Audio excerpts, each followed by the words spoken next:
Hey, I'm Hattie and I love creating comic books. It's something I've done since I can remember, and it spanned my whole life creating different stories, whether with MS Paint or Procreate, or finishing them and selling them at comic conventions.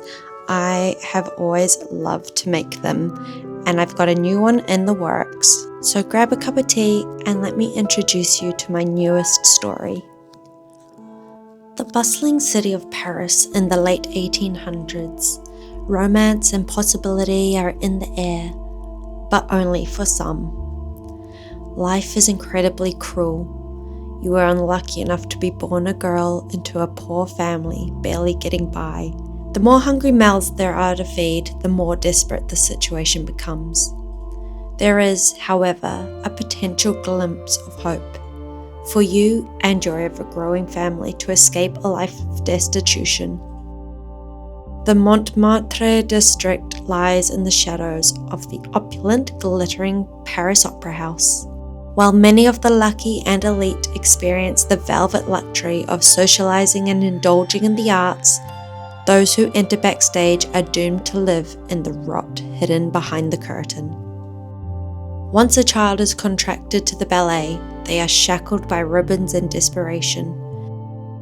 And there were not many at all who were privy to the highborn access Paris could offer, as well as the grueling dance classes, demanding ballet teachers, and abundant abuse.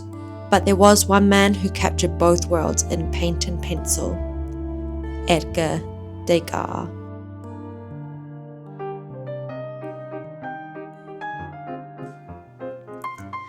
I hope that wet your whistle for a bit of the tone of the story. As you may be able to deduce, it is a story set in the late 1800s in Paris at the Paris Opera House, and it will follow basically two young girls as they experience life contracted to the ballet and all the ups and downs that comes with it. Here is one of the main characters, Leonie. I'm just trying to solidify her look and her at different ages, as the story will span from childhood when she is contracted into the opera house at 7 years old through to her young adult life. I really like the sketches that I had made of her, and so I'm just trying to refine them but also try keep them as much on model as I can. The other main character will be Marie, who we will meet pretty early on, as she will be the only glimmer of light and friendship for poor Leonie in these early years of her life. I will do another video and show you the process of creating Marie and her backstory, but for this video I just want to focus on Leonie. I really wanted to give her a more innocent look because her personality is going to be a little more on the timid side, as that will be an important part of her character arc as we go through the story. I've been doing lots of reading on life in Paris, and especially what life in the Paris Opera House was like for these girls, and I'll tell you what, it was bloody bleak. It was really, there's some really grueling stuff that I've read through, and I don't want to gloss over that aspect of it, but I also don't want to make this a story that's just focused entirely on the horrific quality of life and abuse that went on for these ballerinas. I also wanted to show the humanity and the friendship and the love there. So that's all I'll kind of say this far, as I'm still fleshing out the story and the script, so I don't want to say anything that I then have to adjust down the line.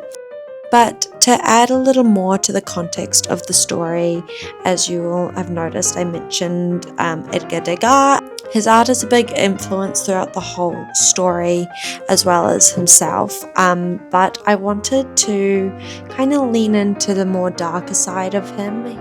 In a lot of the biographies of his contemporaries, he was not a nice guy. He actually really detested women and was quite abusive and demeaning and nasty to them, whether they were fellow artists or the girls in the ballet. So using that, and this might be a bit of a spoiler, so feel free to mute me now, but I also am very intrigued by the conspiracy of Edgar Degas being involved with Jack the Ripper. So I'm looking into how I can develop that, and I would just like to say I do not believe he was, but I find it really haunting, especially with the way he portrays these girls in his paintings and drawings. It lends itself to a very creepy, watchful, obsessive kind of guy, and a lot of the stuff that has been written about him, or even quotes from him himself, really lend themselves to this narrative. So that's all I'll kind of say on it for now. I hope this was intriguing to you, and I would love to be able to share more of the process with you as I go. I also am wanting to have this eventually posted online, so it'll be free to read as the issues are made and are uploaded. But again, I'll keep you updated on that when we get to that part. At the moment, I'm still very much in the depths of script writing, character development, and thumbnailing the panels. So we're definitely a long way off anything being ready to read just yet, but I'm just very excited. I've had this one brewing in the chamber for about a year now, and I'm really pleased to be able to share my progress with you. Anyway, thanks for watching, guys. See you next week. Bye.